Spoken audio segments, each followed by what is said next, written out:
Assalamualaikum warahmatullahi wabarakatuh. Halo semuanya. Sebelumnya kenalkan aku Via. Jadi ini pertama kalinya aku bikin video buat diupload di YouTube. Soalnya tugas dari guru matematika wajib aku di sekolah. Jadi sesuai dengan judul, kali ini aku bakalan ngebahas hubungan antara matematika dengan COVID-19. Apa sih hubungan antara mereka berdua? Sebelumnya, ayo kita flashback sedikit tentang COVID-19 ya. COVID-19 itu merupakan salah satu dari keluarga besar coronavirus yang ketujuh. Jadi ini termasuk jenis virus baru ya teman-teman. Nah, virus ini itu menyerang saluran pernafasan bagian atas dan juga bawah pada manusia. Mulai dari yang ringan seperti flu hingga yang berat seperti pneumonia. Nah, teman-teman, langsung aja yuk kita masuk ke hubungan antara mereka berdua. Apa sih hubungan mereka berdua? Perhatikan grafik berikut ini. Oke, perhatikan ya. Di sini aku punya grafik. Sumbu X ini menunjukkan waktu atau durasi wabah dan sumbu Y menunjukkan banyaknya jumlah kasus. Di sini ada kurva. Kurva pertama itu kurva 1 atau kurva rapid, yaitu dengan durasi wabah yang singkat namun dengan jumlah kasus yang tinggi. Dan juga aku punya satu kurva lagi. Kurva yang kedua dengan durasi waktu yang lebih lama, namun dengan jumlah kasus yang lebih sedikit. Nah, teman-teman, perlu kita ketahui dulu bahwa jumlah dari kurva pertama dengan kurva kedua itu nilainya sama. Nah, terus kalau nilainya sama, apa dong bedanya?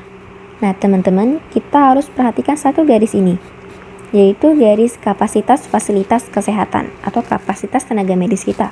Contohnya ya, rumah sakit, dokter, perawat, alat APD, dan lain sebagainya. Kemudian, apa yang terjadi dengan kurva yang berada di atas kapasitas tenaga medis? Nah, pasien positif yang berada di atas kapasitas tenaga medis tidak akan mendapat pelayanan dari tenaga medis kita sendiri. Mengapa? Tentu saja karena sudah di atas batas dari kapasitas tenaga medis kita. Akibatnya apa? Akibatnya tenaga medis kita pun kewalahan akibat menangani pasien positif COVID-19 yang begitu banyak sampai di atas batas kemampuan tenaga medis kita sendiri. Nah, teman-teman, hal ini terjadi sebaliknya pada kurva yang kedua. Oke, perhatikan kurva kedua ini. Dia berada di bawah garis kapasitas tenaga medis kita. Hasilnya apa? Hasilnya, pasien yang positif COVID-19 dapat ditangani dengan baik oleh tenaga medis kita, sehingga hal ini menurunkan tingkat kematian akibat COVID-19. Walaupun durasi dari suatu wabah di kurva kedua ini lebih lambat daripada kurva yang pertama.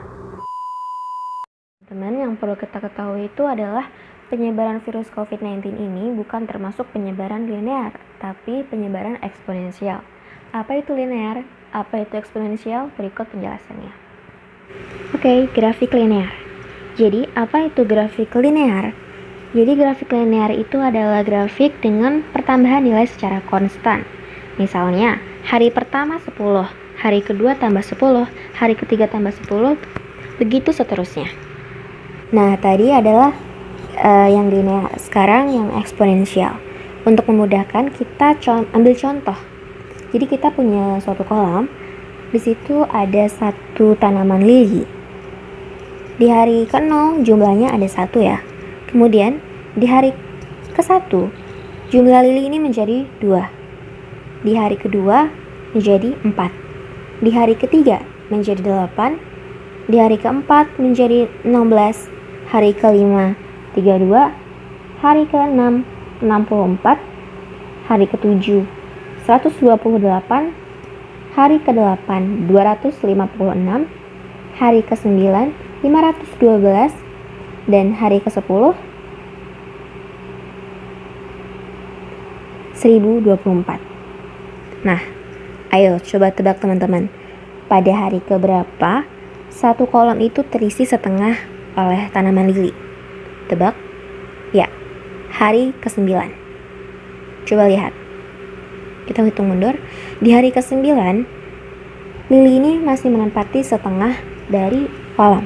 Namun di hari ke-10 dia justru sudah jadi satu kolam dengan jumlah 1024. Bahkan di hari ke-11 jadi 2 kolam. Nah, ini dia grafiknya teman-teman, grafik eksponensial. Apa sih itu grafik eksponensial? Yaitu grafik dengan pertambahan secara tidak konstan dan dapat dirumuskan jumlah sama dengan 2 pangkat X, di mana X itu sama dengan hari.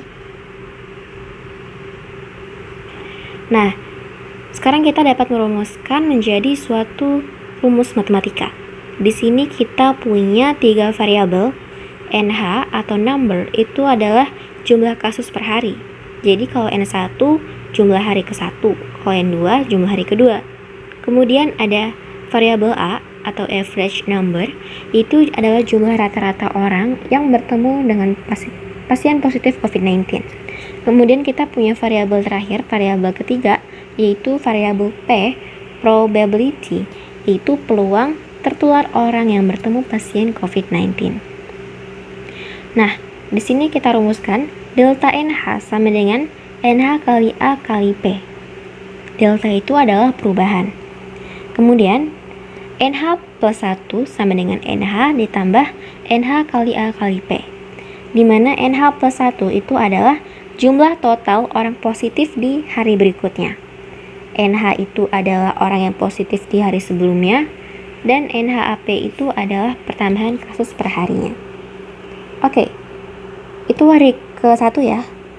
Nah, ini dapat kita faktorkan menjadi NH plus 1 sama dengan 1 ditambah AP, itu dalam kurung, kali NH. Oke, tadi itu hari pertama, sekarang hari kedua dapat dirumuskan NH plus 2 sama dengan dalam kurung 1 ditambah A kali P kuadrat dikali NH. Kemudian dapat kita simpulkan bahwa hari ke-X itu rumusnya adalah NH plus X sama dengan 1 ditambah A kali P pangkat X kali NH.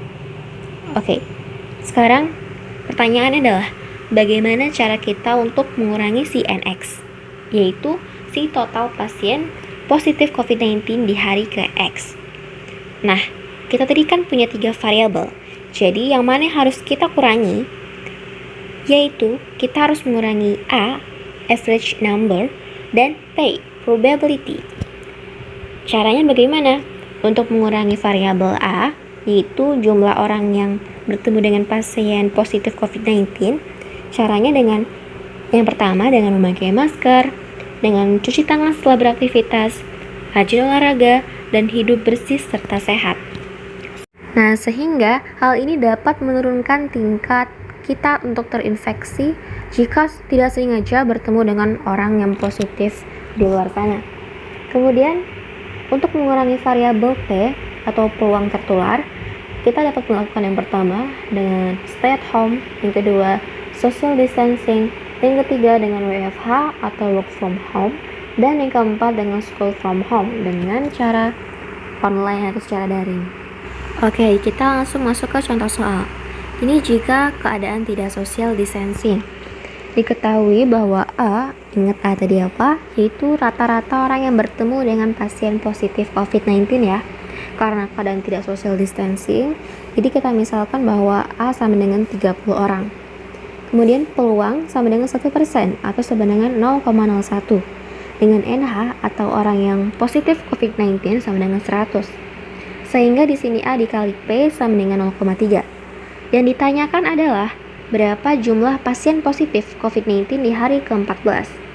Tadi kita udah dapat rumusnya. NH plus X sama dengan dalam kurung 1 ditambah A kali P pangkat X kali NH. Kemudian kita masukkan NH plus X sama dengan 1,3 pangkat X kali 100. Nah, NH plus, karena X itu adalah hari, dan ditanyakan itu adalah hari ke-14, jadi langsung kita masukkan saja. NH 14 sama dengan 1,3 pangkat 14 dikali 100. Dan jawabannya adalah 3.937 orang. Ini adalah grafiknya. Oke, hari ke-14 ada 3.937 orang. Ini jika keadaan tidak social distancing. Kemudian contoh kedua, jika diterapkan social distancing. Jadi di sini diketahui bahwa A atau rata-rata orang yang bertemu dengan pasien positif COVID-19 adalah 6 orang. Kemudian peluangnya sama dengan 1% dan NH sama dengan 100. Yang ditanyakan adalah berapa jumlah pasien positif COVID-19 di hari ke-14. Oke, tadi rumusnya sudah dapat, langsung kita masukkan. Oke, karena NH 14 sama dengan 1,06 pangkat 14 kali 100, sehingga NH 14 sama dengan 226 orang. Nah, lihat, jauh banget kan perbedaannya. Dengan social distancing, di hari ke-14 ada 226 orang. Sedangkan jika tidak diterapkan social distancing, di hari ke-14 yang positif bisa mencapai 3.937 orang. Padahal, A yang kita gunakan pada kedua contoh soal ini tidak begitu jauh perbedaannya. A yang kita gunakan pada contoh soal pertama dengan kondisi tidak social distancing, tadi kita misalkan berjumlah 30 orang.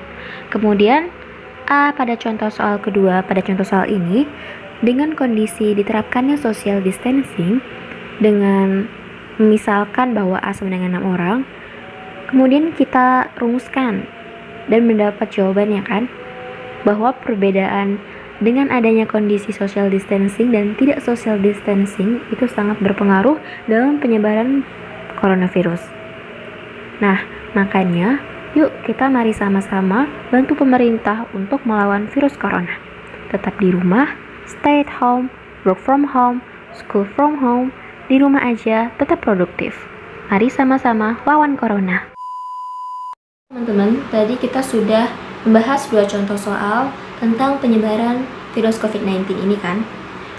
Nah, sekarang kita tahu bahwa kebijakan social distancing itu sangat mempengaruhi dari laju penyebaran virus COVID-19 itu sendiri. Jadi, ayo kita bantu dan kita terapkan kebijakan pemerintah untuk stay at home, di rumah aja, tetap produktif.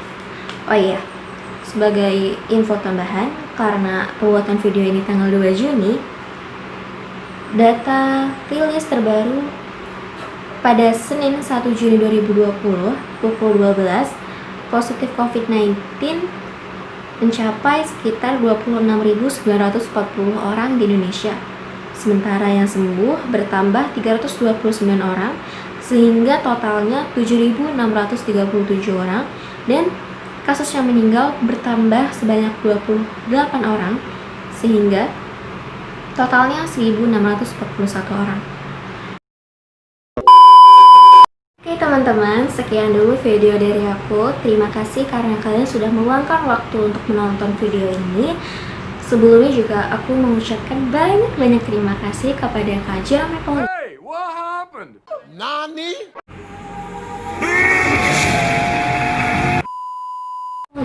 Karena videonya sangat membantuku dalam mengerjakan dan membuat video ini dalam rangka tugas yang diberikan oleh guru aku di sekolah.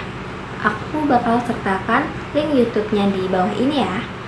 Jangan lupa like, comment, share, and subscribe my channel ya. Terima kasih. Assalamualaikum warahmatullahi wabarakatuh.